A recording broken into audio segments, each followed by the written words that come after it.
Guys, আজকে দুপুরবেলা বাসায় আইছি, দেখি ভাতগুলো একদম প্যাচ প্যাচ হয়ে গেছে। পরে চিন্তা করলাম আজকে কাঁচা শুকনা মরিচ পেঁয়াজ দিয়ে ভর্তা বানিয়ে খাম। এই যে শুকনা মরিচ পেঁয়াজ কাটে এই যে লবণ দিয়ে মাখাইতেছি। তারপর সাথে এই যে সর্ষের তেল দিলাম, সর্ষের তেল দিয়ে মাখাইয়া তারপরে ভাত দিয়ে মাখাইয়া খাবো।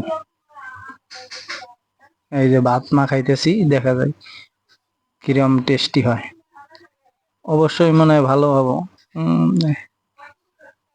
খাওয়া মুখে দিলাম, সেই টেস্ট। বলতেছে এত মজা কে? সেই মজা, সেই স্বাদ।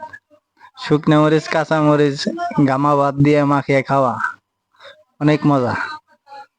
যাদের যাদের খাইতে মন চাইতেছে তারা খায় টেস্ট করে দেখেন যে শুকনা মরিচ দিয়ে মাখিয়ে ভাত খাইতে কিরম।